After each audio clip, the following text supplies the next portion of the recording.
Good morning and welcome to today's webinar, Understanding the Benefits and Impacts of Outdoor Experiences.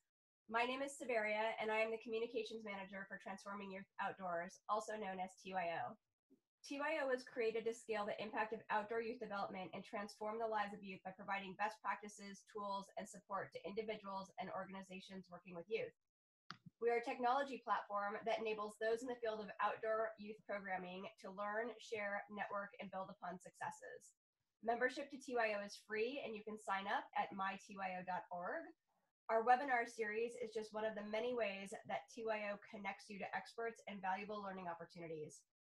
It is my pleasure today to welcome Stacy Bare, National Director of Programs for the Phoenix.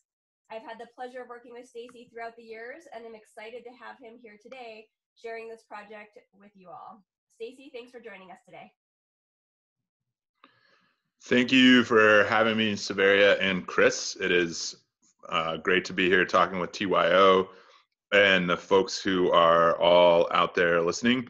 I can actually see some of the various names of some of you out there and see a lot of people who are familiar and a lot of new names, which is fantastic. I've looked up to Chris from the time when he founded Outdoor Outreach in San Diego, and I think had put together one of the nation's best outdoor program for youth, and have also got to work with Severia from my time at the Sierra Club when she was on our national leadership volunteer team. Today we'll talk a little bit about outdoor adventure and healthcare, and hopefully these are some things that you can take back to your organization and use in your community outreach as positive benefit points for why people should be a part of your program and what they're doing, and then also supporting fundraising, and then also just letting you know where I think we can go as a community with outdoor work and outdoor recreation or outdoor adventure. So this is where I was about a month ago out in Montana. My favorite thing to do in the world is to ski. All the more fun if I can ski up, skin up big mountains and then ski down big faces and steep faces and couloirs. And this is the way that I really like to enjoy and appreciate the outdoors. But it's really important to recognize that whatever this photo looks like, it's going to be different for lots and lots of people. I don't think anymore that there's one specific way that people should use or enjoy the outdoors, or that one activity is necessarily better than any other activity. I think if you're out gardening in an urban setting, if you're bird watching in rural America, if you're climbing big mountains, or if you're just, taking a walk around a local city park, I think they're all incredibly valid ways to explore the outdoors. And I think starting this conversation off, just highlighting where I'm coming from in the outdoors, what I like to do, doesn't necessarily mean it's what you like to do in the outdoors, or that it's anything that you might ever want to do. There's a broad spectrum of outdoor activity. Different activities require different sets of skill level and preparation, but across the board, I think if we can recognize that time outdoors is time outdoors, and that's a positive place to start. And it all can have significant health impacts for you, which is what we're going to dig into today. So this is a little bit about who I am, what I've done. Leading up to this point, it's always weird to put things in resume or bullet points, but you can see on this slide my background. I never thought that I was going to be in outdoor recreation.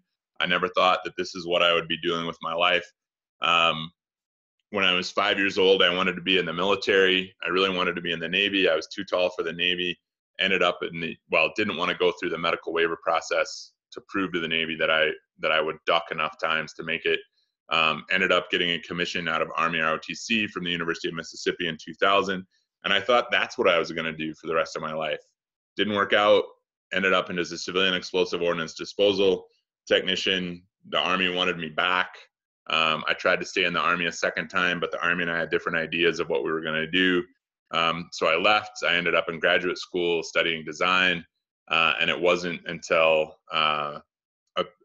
about a year after graduate school that I really found the outdoors and decided that that was going to be a path that I wanted to make also as a career. So with that, sorry, I'm struggling here. There we go. So this is me in Baghdad. and the team that I worked with, Civil Affairs Team 13 in Baghdad. And this would prove to be a pretty significant turning point in my life. Like I said, after Baghdad, I went to graduate school. From graduate school, I ended up taking a job in Boulder, Colorado. And it was in Boulder where, struggling with suicide and what I now can recognize as post-traumatic stress, as well as addiction and alcoholism and depression, I called a buddy up and I kept talking to him about joining the military or committing suicide. And he had a better idea, and he got me out climbing. And it was on the first Flatiron that got me up and out and began moving towards this pathway of the power of time outdoors and what it could do from a healing perspective. And pretty immediately after that first climb, I wanted to figure out how to take that feeling of joy and really recognizing on this rappel where I'm smiling with my thumb up here, and just moments before this I was shaking, I was so frightened and scared.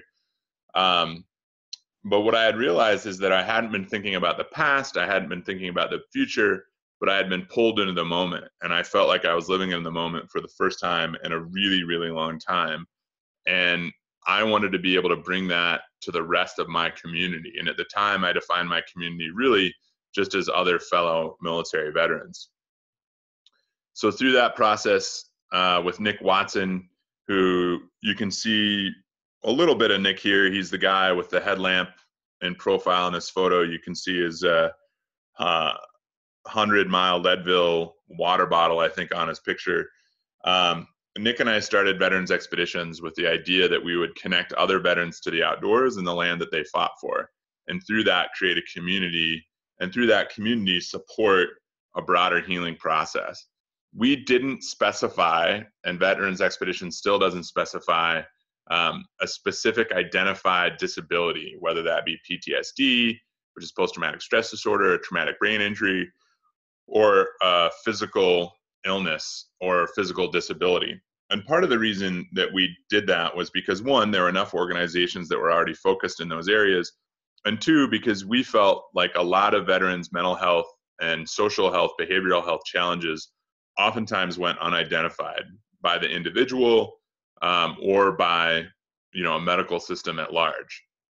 And I'd be happy if people have questions. There's a larger conversation around some of the challenges the VA is having and some of the challenges we should be working on. But broadly at the VA, if you have a mental health challenge, they'll typically just diagnose it as post-traumatic stress disorder and move you through a treatment process. And a lot of people may or may not have PTSD. There's a lot of other mental health challenges that oftentimes can look like PTSD, but might be adjustment disorder, might be a larger depression. And then there's also the challenge that, a lot of people might just be going through a hard patch in their life, but because they're a veteran, they might end up with a diagnosis of post-traumatic stress disorder. And one of the things to remember with PTSD is that, for every veteran who has PTSD, there are 5 non-veterans who have PTSD. And what that really brings home to me is that for most of us, life can just be traumatic. You don't have to have gone to war to experience trauma. You don't have to be an abuse survivor to experience trauma. Life is traumatic. Those things are certainly, going to war or being abuse survivor, those are things we certainly need to respect and find ways to connect and help people move through that healing process. But just in general, most people can have some benefit from time outdoors, and most people are going to experience trauma at some time in their life. So from that, I ended up pitching a grant to the Sierra Club. The Sierra Club hired me to run their military outdoors program. This is another group of veterans. This is from a trip we did a few years ago that is still happening, that's in partnership with Protect Our Winters, with the idea being that, if we don't work on climate change, if we don't work to protect our public lands, then we're really, not working on climate, not working to protect public lands is a direct assault on public health. And the Sierra Club is where my mindset really began to broaden, because I realized that it wasn't just veterans, but it was also kids that could experience trauma, and kids that oftentimes had significant challenges in their own lives, and that time outdoors really helped them and their efforts to be successful in school, to be successful, to be healthier, and to have pro-social positive outcomes through time outdoors. But through all that, I really wanted to know, why aren't more people, like, why aren't there policies and schools and mechanisms that are connecting more and more people to the outdoors? So we went down a path of research. And some of the reasons we wanted to do the research were because we really believed in the healing power of the outdoors, and how do we connect more people to the outdoors through that process. The second one is coming from the military background that I have, is around patriotism, public lands. What did I fight for if not for the actual physical country that I live in? And that trips down into keeping public lands in public hands. And that also really supports a workable outdoor economy. And one of the things around an outdoor economy is that healthcare should be considered as part of the outdoor economy. So we went through a research process.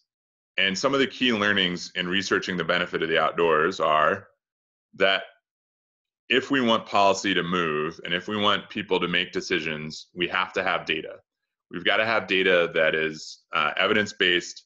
And ultimately, if we want to move healthcare in the outdoors forward, we have to have a partnership with doctors, nurses, insurance companies, and hospital administrators.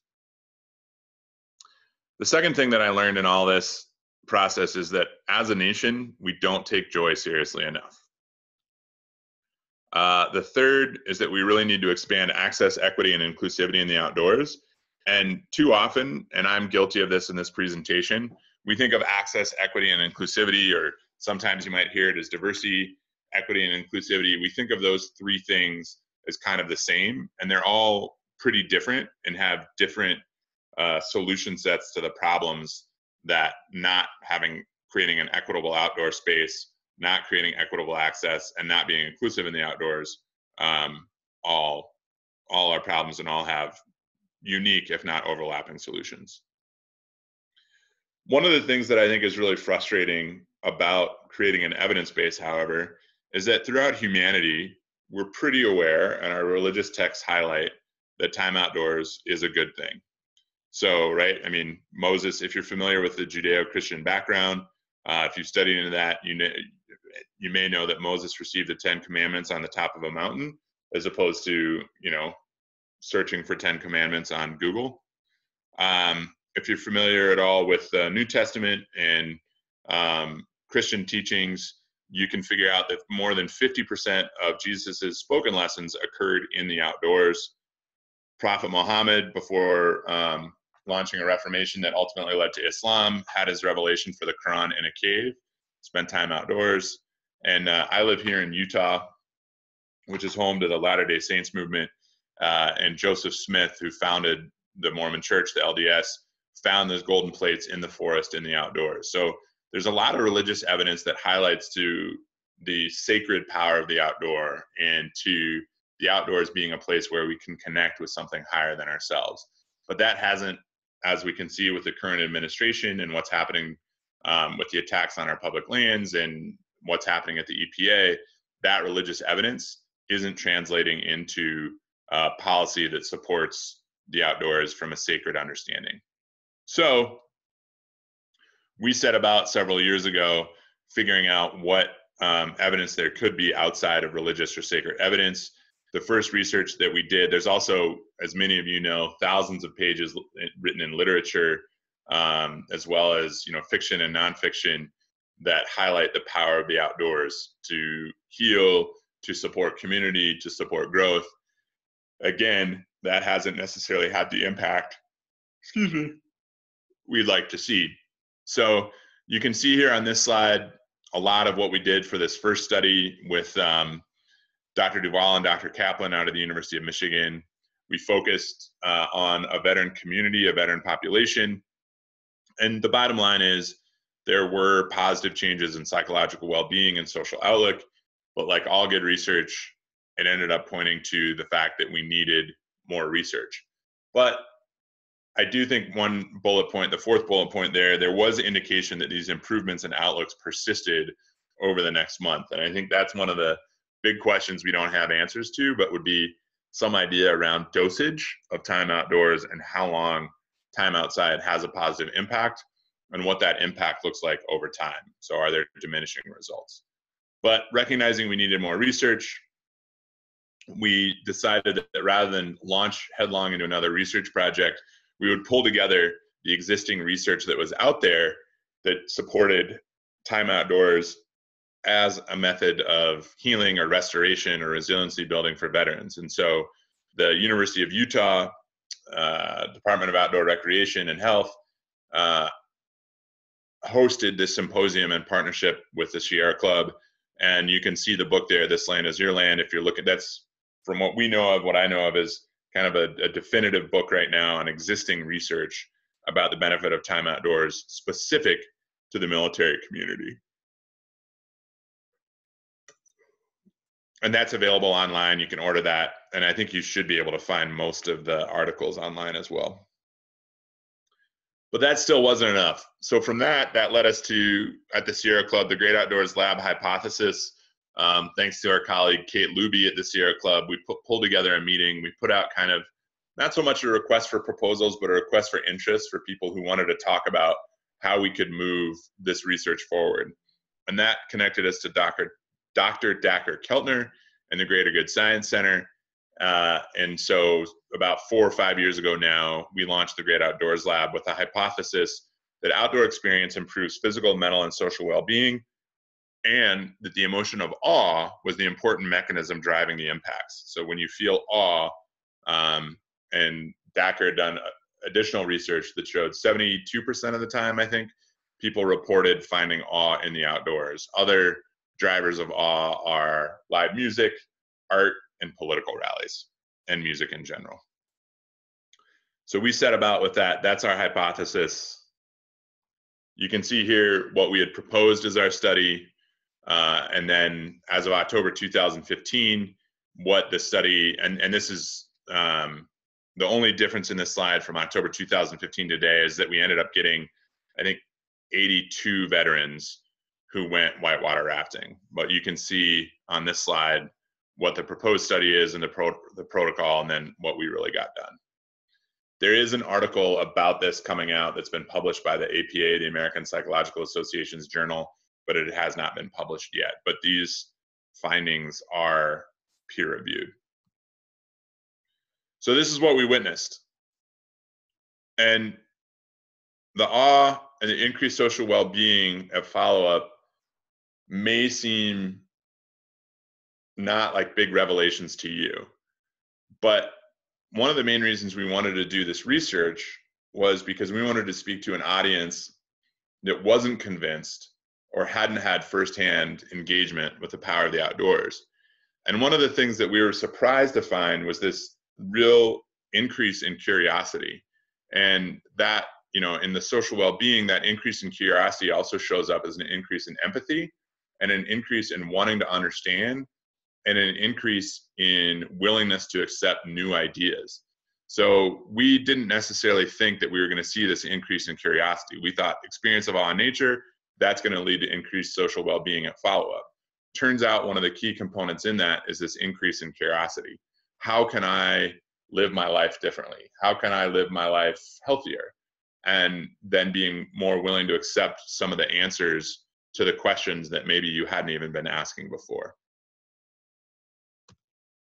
So on the one hand, you've probably all heard the saying, curiosity killed that cat, but what we're learning is that curiosity actually increases and can increase your health.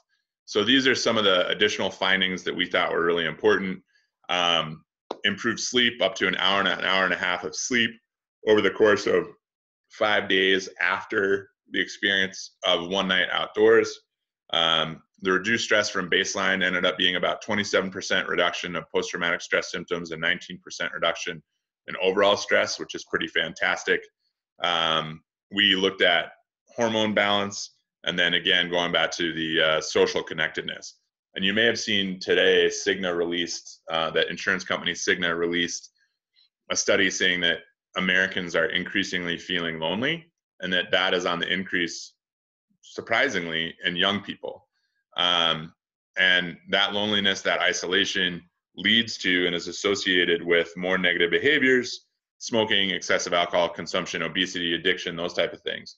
And so we're also seeing that time outdoors helps break down those feelings of loneliness and helps people feel more connected to one another. And that is a good thing. We did research and science, so we had to put in some graphs. And that led us ultimately to meeting with Dr. Nushin Razzani at UCSF Benioff Children's Hospital in Oakland. And this is something that I'm still really interested in, and there needs to be a lot more work done. Excuse me, even though there's a number of people really interested in this time outdoors, which is how can we make nature an accepted clinical therapeutic for trauma? So there's all sorts of things that time outdoors could be used for in a clinical or health setting. We know that it, for example, it can help slow down or offset early onset dementia. We know that it can have some positive benefits around Alzheimer's. We know from our friends at First Descents and Send It that time outdoors has a significant impact on outlook and well-being as it relates to oncology and cancer patients. But we decided this is where we were going to focus because research is intensive. And this began the shift of our work as I was ultimately, and now I'm working for the Phoenix, focused really specifically on building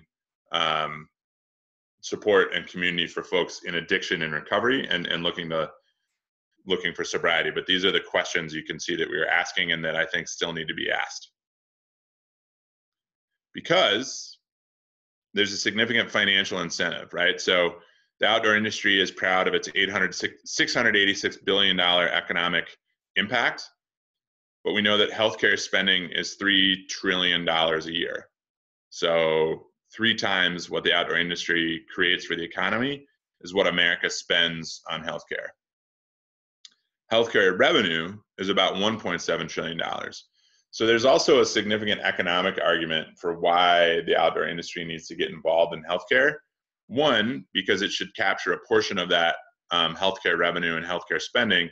And ultimately, though, if we can use the outdoors as a means to support healthcare, we should be able to lower that $3 trillion number significantly.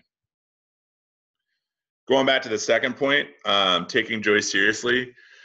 In America, we don't do a good enough job taking joy seriously. We don't put a premium on time for joy. We put a premium on time for sickness. We put a premium on time for work. We put a premium on time for illness and responding to illness, but we don't take joy seriously enough. And I think one of the things that we could see in the future is that you're going to get prescribed powder days. That when we talk about a prescription for the outdoors, that the doctor means that your insurance company is going to cover, that you'll have a copay for outdoor gear or outdoor experiences. And that's going to have a cascading effect on how we look at land use, how we look at, how we purchase outdoor gear, how our gear is made. But one of the things that I think is really important is that we recognize the health benefits of time outdoors. We recognize that joy has real impact on our lives and that we make space for it, right? Because, most bosses legally aren't going to tell you that you can't use your sick time to go to a doctor, to go to a physical therapist or occupational therapist appointment. But, here in Utah, we call in sick all the time for powder days, but we shouldn't have to, because we should recognize the value that the occasional powder day has on our overall well-being and specifically our mental health. But even if we're successful with all of this, and we recognize that time outdoors is indeed part of a larger healthcare solution, if we don't promote equity and access, and people who look like me and already have significant privilege in healthcare, that's great for me if my healthcare insures and helps cover the cost of outdoor experiences. But if that doesn't reach out to the broad community, we haven't moved the needle and we failed. So a few things to think about in your own organization: bring others in and reimagine the future. So the future of outdoor recreation probably looks different than how outdoor recreation is currently being expressed right now. And I think too often with diversity in the outdoor community, what we want is people, so I'm a big white guy. I have a beard. I wear plaid most of the time. And I think a lot of times people like me think of diversity as somebody who might have a different color skin, a different expression of gender, or even a different way of dressing, but still thinking and doing things the same way in the outdoors as I do. And diversity of look is important because we want people to look up and say, hey, I see somebody like me doing things in the outdoors. And that certainly helped. Chuck, the guy who got me out climbing, was tall and lanky just like I was. And if he could do it, I knew I could do it. But we also need to recognize and welcome diversity of thought and diversity of even potential outcomes and reimagine that future and do that together. Still, toxic masculinity is still all over in the outdoors. There's, significant bro culture. And I think a lot of times the bro culture and the toxic masculinity happens out of ignorance. But it is something, ignorance isn't an excuse. And we need to create an outdoors that is a welcoming, safe space for all people, regardless of where they come from, regardless of what they look like, and regardless in many ways of how they're experiencing the outdoors, as long as that experience doesn't harm others or harm nature. For those of you who are hiring and have an opportunity to hire in the outdoors, and this kind of gets back to ending bro culture and toxic masculinity, is we also need to make sure that we hire on potential for people to do the job, not just on demonstrated radness. You might be the most awesome person or have somebody who's really great, the most rad powder skier ever, but are they the right person actually for the job that you're hiring for versus somebody who maybe they've never skied or they're a beginning skier, but they have the potential to make a significant impact in the program that you're running. And that's not to say that there aren't incredibly rad people with incredible amount of potential, but make sure that you're going through the hiring process. You aren't looking just for that demonstrated radness in the outdoors. And then, making sure you're supporting transit and open space plans. Right now, the best opportunity for us to impact change in policy is at that local level. And that means that we want to make sure that people have access to parks and open space, and that they don't have to always drive to get there. Maybe work with your community, your town, your neighborhood to help reimagine bus stops, the entrances and exits of libraries, schools, and hospitals. Why don't we think of those as trailheads? Can there be bus stops or transit centers where not only is there a trail map for all the different streets and buildings you can get to, but also the different trails and outdoor experiences and parks you can get to from that place? And if we do that, if we do that, I think these are some of the future planning questions that everybody's going to be asking in the outdoor industry. And these slides are going to be available online, I believe, so you can take a look at this. But ultimately, if we can make, and I'm not naive enough to think that Time Outdoors can solve all of our problems, but I do think it is a fundamental aspect of our broader health conversation, and there needs to be, Time Outdoors needs to be included and incorporated in our ongoing health discussions, and there needs to be mechanisms from our healthcare system that can help promote and encourage and engage people in the outdoors. And I think if we do that, we'll have a much better, kinder, more connected community. And for me, this is one of my big motivations. And I know personally now as a father, and this is my little girl Wilder. If you follow me on Instagram, you may know her as Baby Yeti.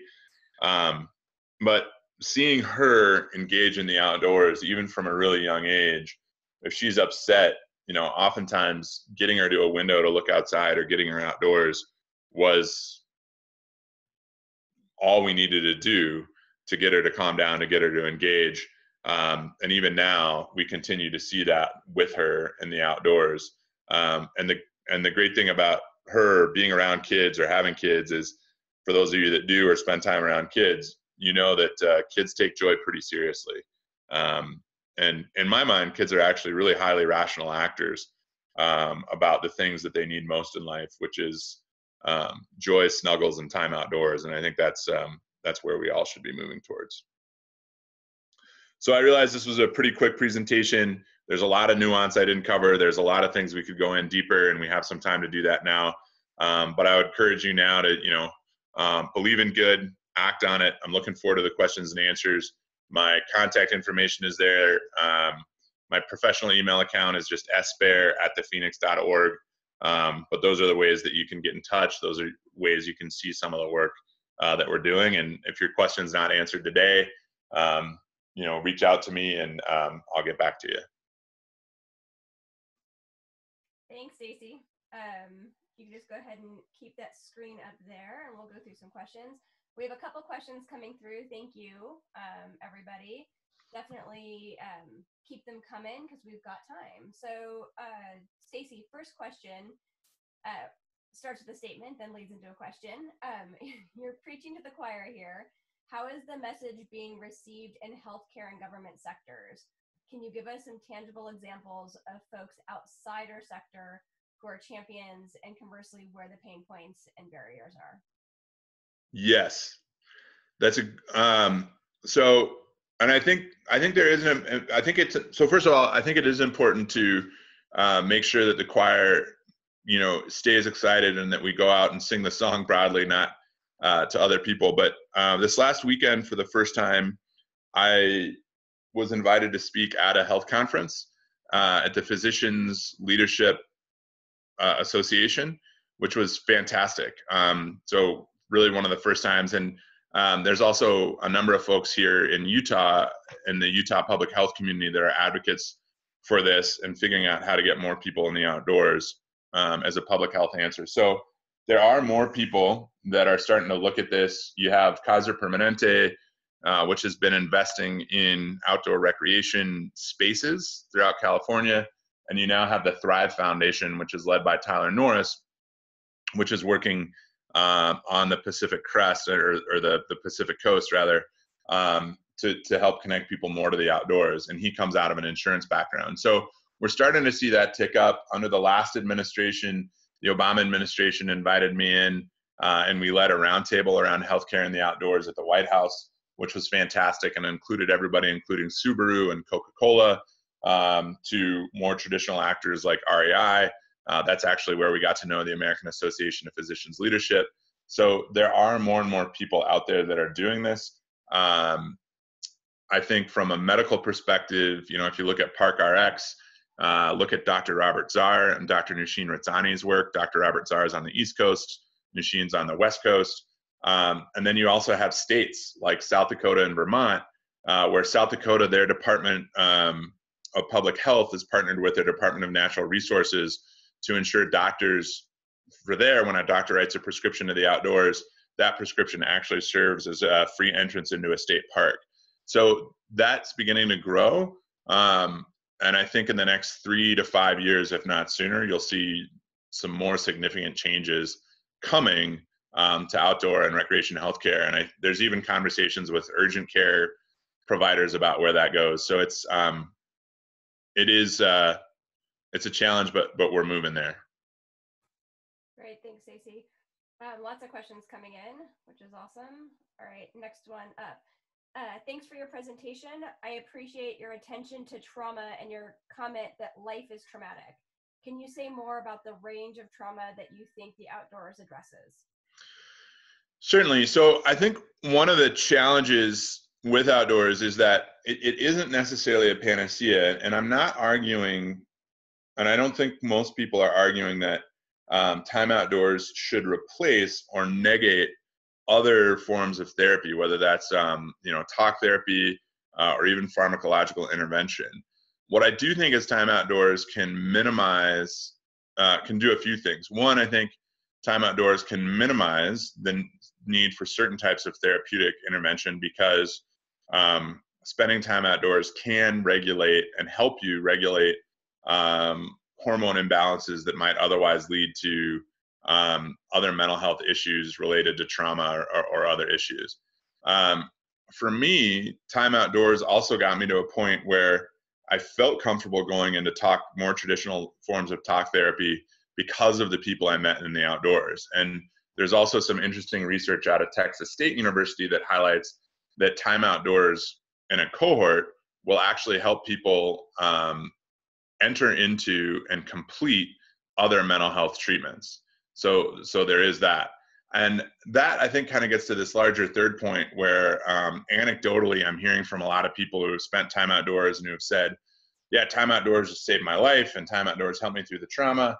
But then it got to a point where I realized it was helping me to regulate my life in the same way that a pharmacological or other therapeutic treatment might, and even help me, dramatically decrease the amount of pharmacological intervention that was necessary. But what I realized was at some point I still had to deal with the underlying trauma, and the time outdoors didn't necessarily help me do that. But in each of those cases, I think what was, across the board, what was similar is that time outdoors helped people to get their lives to a place where they were willing to engage and address some of the underlying traumas. So that's a long answer. I hope it answers your question, but I do think that outdoors can address trauma across the board. I just think we have to recognize that it's not a panacea, and that also recognizing what its limits are. Great. One of the other things that I want to highlight, one of the other questions that I saw here is that sometimes, is time outdoors only in these situations as we're looking at is time outdoors only reserved for those individuals who are physically fit? And the answer is no. And I think that's one of the things we really looked at with the research was the experience of awe and time outdoors versus exercise in the outdoors. And we used, and I didn't get into this and I apologize, we used rafting as our medium. And one of the things I love about rafting is that anybody can do it. Like I've gone down the river with an individual who only had one limb, only had one arm, no legs, didn't have the other arm, and could experience the outdoors that way. There's lots of activities, birding, gardening, even just being outside, looking at a river can be really beneficial. So we're looking at time outdoors, not necessarily time outdoors as physical exercise. A friend of mine that I met several years ago came back from Iraq, had significant physical injuries, back injuries, and had put on so much weight that he had become almost immobile.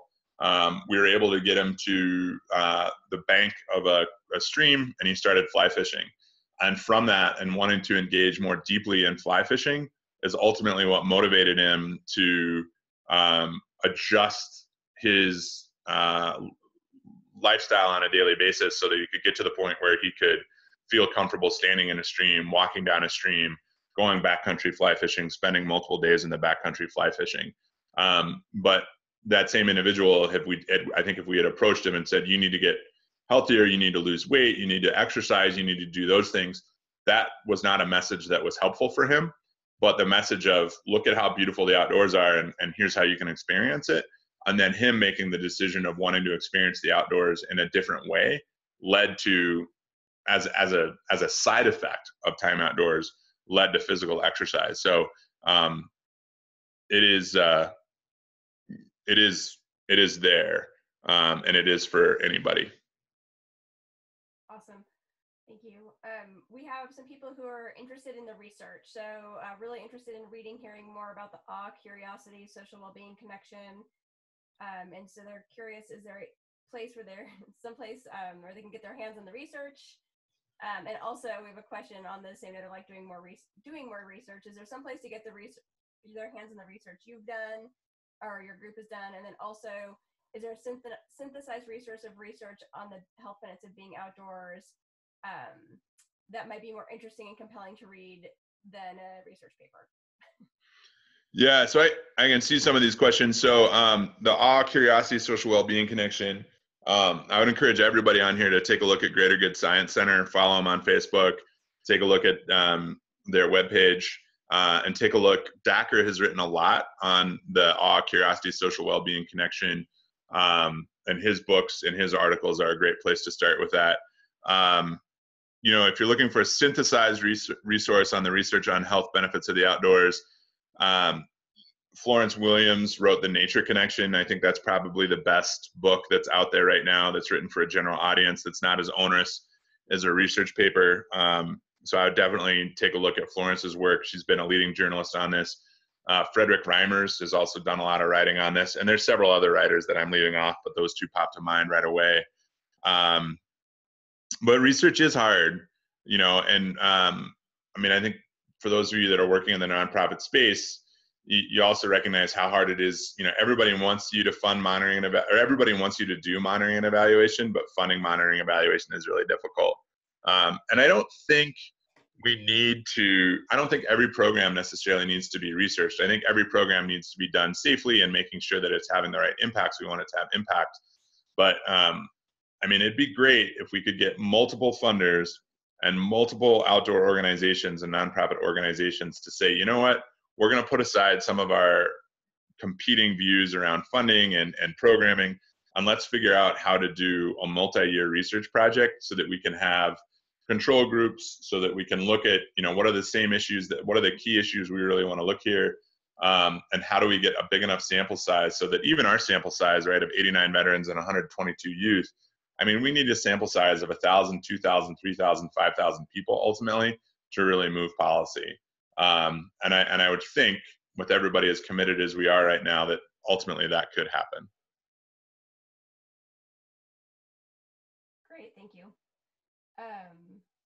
Let's go to, because you're mentioning policy.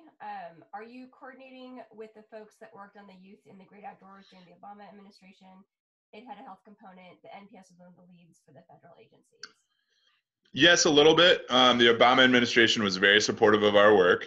And like I said, it invited us into the White House. And we even had some conversations with the existing administration's Department of Interior as it's related to veterans around health in the outdoors. And I know that my colleague at the Sierra Club, who now is the director of Sierra Club Outdoors and helped found the Outdoor Alliance for Kids, Jackie Osfeld, that coalition has done a lot of great work around every kid outdoors, I think, is the act, and making sure that there's funding available for that.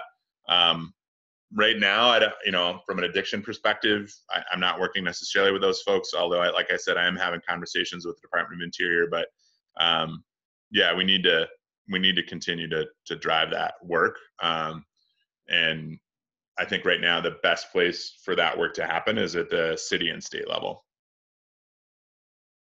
Great, thanks. Here's one. Hi, Stacy. Thank you for sharing your perspectives. I work with vets on occasion who take courses with NOLS through the GI Bill. I'm curious, who are the leading champions on the public policy front to get federal recognition of these issues on ballots? How can we mobilize and play a role in the process as outdoor educators and healthcare providers? Again, I would point you towards OAK, the Outdoor Alliance for Kids, and getting their, they do a lot of stuff around this for, action alerts for calling your congressionals and senators. This has been an issue, especially with kids in the outdoors and veterans in the outdoors, that's achieved broad bipartisan support. Raul Grijalva has been one of the leading representatives, I believe, on this in Congress. We've had good conversations even with Senator Lindsey Graham's office out of South Carolina on some of these things. But I think it's difficult right now to get this on, I think, these ballots, because there's so many other things going on. But I think it's one of the main arguments we have to be making around public lands is the health benefits that public lands make. And so using some of the resources that are here that I've shared, or other resources, and driving some of that stuff forward is going to be super, super helpful. And I see another question on here about, does motorized recreation convey similar physical and mental health benefits as human-powered recreation? And I want to highlight that what we really pointed out was an emphasis on awe and that experience of awe. And I do think that you can have that experience of awe in motorized recreation. But one of the things that we saw in our research that people really appreciated was quietude and silence. And so I think there's just that balance with motorized recreation as to whether or not it'll have the same physical and mental health benefits as human-powered recreation. But my background is in human-powered recreation. That's my emphasis. I certainly benefited. I've used snowmobiles in the winter to get me to the edge of a wilderness, from town to the edge of a wilderness. I've used 4x4s in the past to get me out to, again, the edge of a wilderness or more remote streams for fly fishing. So it's not that I'm opposed to that. It's just that the research that I've been doing and the research that I've been around has really focused on that human-powered recreation piece. Thanks. Do you have examples of some tools to measure the benefits of outdoor programs for kids that aren't too involved, onerous, hard to administer, and fun and easy for kids to participate in? I mean, yeah, I mean, if you find that, let us know. I think there are different things that you can do to make it a little bit easier. And I think, one of the challenges there is we've got to figure out a little bit how to gamify some of the monitoring and evaluations. And I think it's one of the places where we can partner with tech, and we can partner, we can see some benefit probably of some sort of smartphone application that would let us work with kids that wouldn't be too involved, onerous, or hard to administer, and easy for kids to participate in. I think we need to look at, certainly too much screen time is a negative, but I think we also need to be looking at ways that we can leverage screen time into engagement in the outdoors. I don't think they have to be adversaries. Right now, though, I'm not aware of what those tools would be, but I think there'd be a huge market if you could create them. And just in response to that too, I will say that TYO does have a lot of tools and recommendations for program evaluations around youth programs. So I would definitely check out on mytyo.org the program evaluations topic, and see if there might be some stuff to get you started there. And to Stacy's point about the screen time and engaging kids in the outdoors, our next webinar is going to be on an app called Nature Passport, which is all about using technology to get kids to engage and play in the outdoors. So definitely stay tuned for the details on that for next month. Let's keep going. Let's see, while we're in the topic of research and tools, do you have any research showing the benefits of getting youth in the outdoors that could be used to help support a business plan? If so, how could they get a hold of it? Yeah, not really. I mean, I think it would be up to you to figure out, where you think there's a profit model. I do think, if you're working a nonprofit, you're obviously working in a business already. It just has a slightly different end goal than a for-profit business. I do think there is time and space for both nonprofit and for-profits to engage in health in the outdoors. I think figuring out how to do that, there's a lot of organizations. I know TYO also has a number of resources available for that type of work, but, I think it's figuring out how to incorporate, and what I hope people do is figure out how to incorporate this research into their own work and adapt that to their locality. And I think, we're going to be winning when there's broad engagement with the outdoors, whether you live in Salt Lake or Wichita or Toledo. And I think the business plan and how you incorporate that is going to be based on a local and regional model. And I think that's one of the great things about TYO is it exists to help people figure out how to do their work at that regional and local model. And that's where I think most of the work is going to get done. And you see that as well, the last administration or this administration, we worked best and were able to get the most work done when you worked with a local park superintendent, the local community park outreach individual, versus necessarily always trying to change things at a federal or national level. There's a lot of great people across the aisle, across the political spectrum, across our federal government who are working on these issues. But when you break it down to a community engagement and community outreach, community-based business plans, that's when I think you're going to have the most success. Great, thank you. Next question, is there a way to put these types of prescriptions on the television to combat the big farm ones? Get people to understand that a daily dose of nature, green time, et cetera, can be a preventative. And not just a preventative, but also a therapeutic. Figuring out how to get those types of films and that advertising out there, I think is critical. I mean, I think the North Face and Patagonia and some other outdoor brands are doing some really innovative stuff with their advertising around that.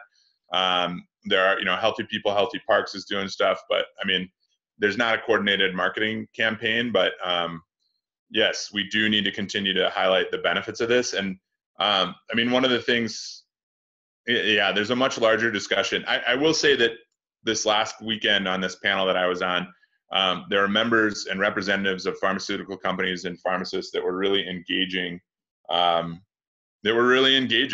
Around how do we connect more people to the outdoors and how do we become less reliant on pharmaceutical intervention. Awesome. We're coming down to the last couple questions. Would you say that everyone can enjoy the outdoors in some way? What advice would you give to people who enjoy spending the majority of their time indoors and don't understand or want to be outdoors? Great question. And I think that's the question we're all trying to get to that answer of. I think everyone can enjoy the outdoors in some way. I think it's going to look different. And I think that's where we need to say, when we're looking at, thinking about diversity in the outdoors, thinking about how different people might want to experience the outdoors.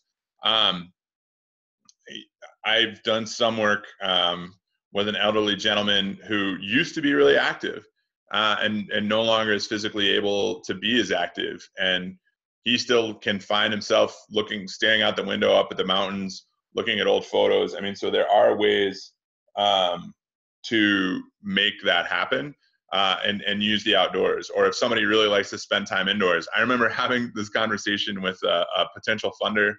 He brought me in, he was really excited, and he said, look, I've never actually met somebody who's as into the outdoors as you seem to be, and I just wanted to talk to you because you seem crazy. But my kid and I love watching outdoor programs, and meeting you seem actually fairly normal, and maybe we'll actually start going to the park. And what that was, right, is somebody who loved spending time indoors, loved watching television, and really enjoyed watching television about nature and the outdoors. So, I think it's figuring out how to invite people into the outdoors and meet them where they are, as opposed to always trying to get people to come to where you are. And I also had a conversation about a year ago with a gentleman who runs a basketball league in Atlanta. And what he was saying is people always come to him and he's heard, hey, it'd be really great if, I want to invite your basketball league. And the basketball league, it has all sorts of, Flavor Flav owns one of the teams or runs one of the teams. There's NBA players, ex-NBA players, top talent. And they all show up for the summer league in Atlanta. And I said to him, oh, it'd be great if I could get you, if you guys wanted to come camp out with us, that'd be fantastic. We could organize something. We could do something together. And he said, yeah, we'd love to do that. How come you never asked to come to our games? And I was really convicted in that moment of, oftentimes we're always inviting people into the outdoors, but we're never asking what they want to do or what they're already doing. So I think it's got to be a two-way street. And, so not just inviting people to the outdoors, but also saying, what do you like to do? And maybe there's something we can learn from that. And if you're willing to put the effort in to see what other people are enjoying and how they're doing it, I think most of the time people are willing to reciprocate and at least try the outdoors or find out something that they can try. I also want to highlight that, for some of the research and everything else that's been going on, the Great Outdoors Lab, we did a conference every year. I'm not sure if the Sierra Club is going to continue to do that. Shift, which is in Jackson Hole every year, is planning on doing a conference. If you look up, I think it's shiftjh.org, they're going to be focused on this question. And so instead of just an hour presentation, there'll be 2 or 3 days of this. And we're starting to see these conversations pop up in places, other places as well. Thanks, Stacy. All right.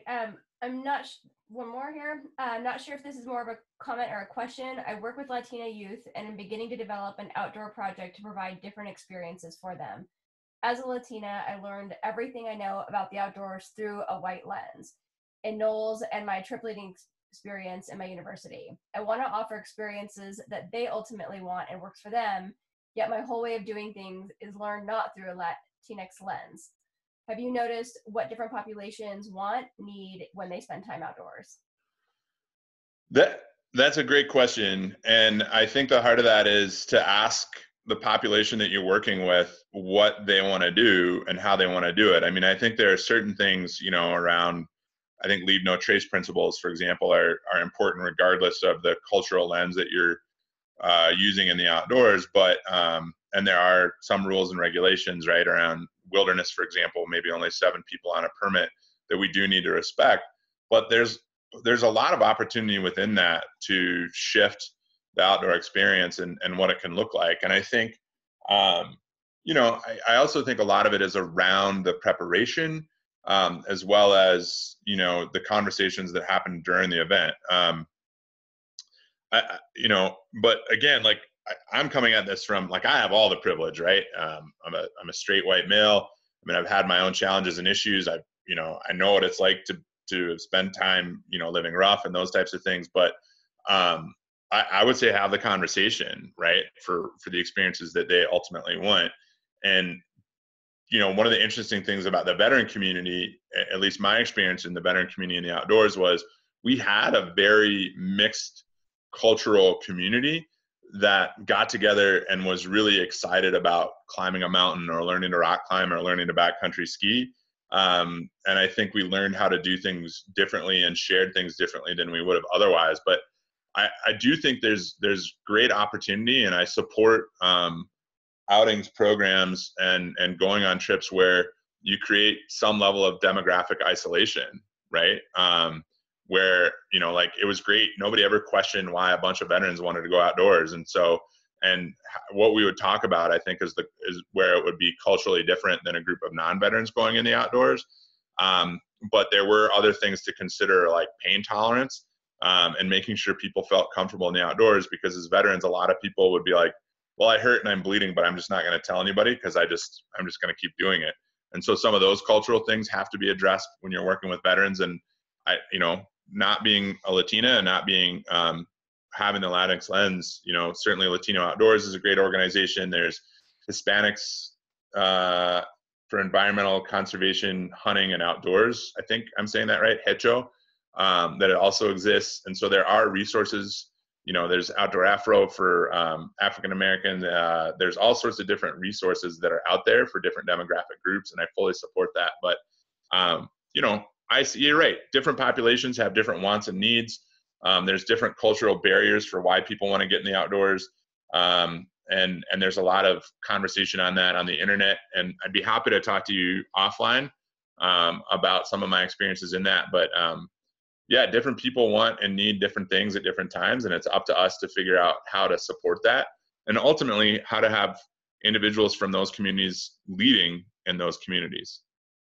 So I'm glad that you're there. I'm glad that you're out there. I'm glad that you're, going to be asking other youth from your Latina community what they need and developing that. And if you ever think it's appropriate, I'd love to go out with you and learn from you. And I'm sure there's a lot that community has to teach the outdoors. And I probably have a lot to learn about leading in the outdoors and spending time in the outdoors from that community that I've never considered.